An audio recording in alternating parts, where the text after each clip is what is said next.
অৰুণোদয় আঁচনিৰ হিতাধিকাৰী আমি গাঁও সভাৰ জৰিয়তে চিনাক্তকৰণ কৰোঁ আৰু গাঁও সভা এইবাৰ আমি ৰাজহ গাঁৱৰ পৰিৱৰ্তে আমি প্ৰতিটো পোলিং বুথ অৰ্থাৎ নিৰ্বাচনত ভোট দিয়াৰ বাবে আমি যি বুথ কেন্দ্ৰ ৰচনা কৰোঁ সেই বুথ কেন্দ্ৰ অনুসৰি এইবাৰ আমি গাঁও সভা অনুষ্ঠিত কৰিব বিচাৰিছোঁ।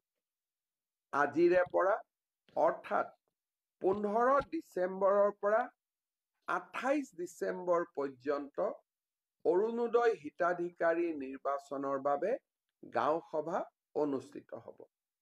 এটা কথা মনত ৰাখিব, যিসকলে অৰুণোদয় ইতিমধ্যে পাই আছিল তেওঁলোকেও পুনৰ এবাৰ এই গাঁও সভাৰ জৰিয়তে নিৰ্বাচিত হ'ব লাগিব।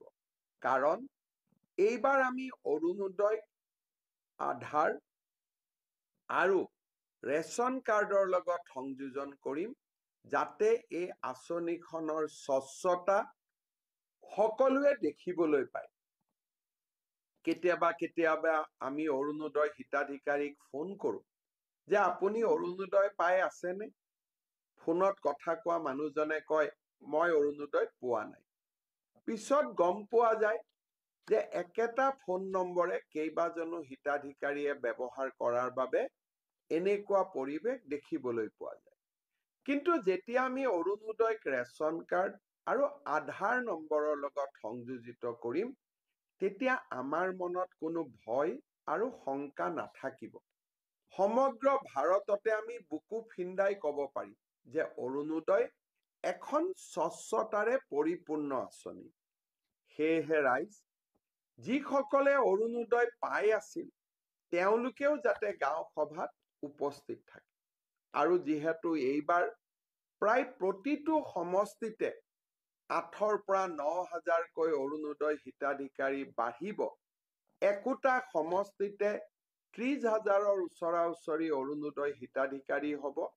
সেইকাৰণে নতুন অৰুণোদয় বিচৰা লোকসকলো এই গাঁও সভাত উপস্থিত থকাটো অতিকে প্ৰয়োজনীয়।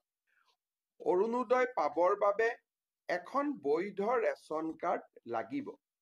আৰু কৰবাত যদি ৰেচন কাৰ্ড এতিয়ালৈকে আপোনাৰ হাতত আহি পোৱা নাই, আপুনি অৰুণোদয় আঁচনিৰ চূড়ান্ত চিলেকশ্যন হোৱাৰ আগলৈকেও যদি ৰেচন কাৰ্ড সংগ্ৰহ কৰিব পাৰে তাকো আমি মানি লওঁ।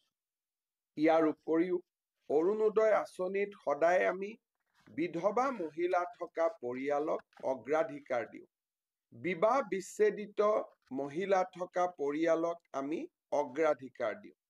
যি পৰিয়ালত দিব্যাংগ ব্যক্তি আছে সেই পৰিয়ালক অৰুণোদয় আঁচনিত আমি অগ্ৰাধিকাৰ দিওঁ। যি পৰিয়ালত HIV, থেলাছেমিয়া, হিমফেলিয়া, চেৰিব্ৰেল পালচি, কুষ্ঠ, অটিজিম স্পেক্ট্ৰাম ৰোগী আছে সেই পৰিয়ালকো আমি অৰুণোদয় আঁচনিত অগ্ৰাধিকাৰ দিওঁ। দ্বিতীয়তে, যিসকল মহিলা বৃদ্ধাশ্ৰমত আছে, যিসকল মহিলাই ভিক্ষা কৰি মানুহৰ ঘৰত খুজি মাগি খায় তেওঁলোককো অৰুণোদয় আঁচনিত অগ্ৰাধিকাৰ দিয়া হয়। এই সকলোকে দি উঠাৰ পিছত যদি কোনোবা বাকী থাকে সেই অৰুণোদয় আমি সমাজৰ দুৰ্বল আৰু দৰিদ্ৰ শ্ৰেণীৰ মাজত বিতৰণ কৰিম। অৰুণোদয় আঁচনিত চৰকাৰী কৰ্মচাৰীসকল অন্তৰ্ভুক্ত হ'ব নোৱাৰে। আয়কৰ পৰিশোধ কৰি থকা ব্যক্তিসকলো অন্তৰ্ভুক্ত হ'ব নোৱাৰে। আৰু যি পৰিয়ালত 4চকীয়া বাহন আছে তেনেকুৱা পৰিয়ালো এই আঁচনিৰ অধীনত আহিব নোৱাৰে। মই আশা কৰোঁ আপোনালোকে অৰুণোদয় গাঁও সভাত এই নীতি নিয়মসমূহ মানি চলিব।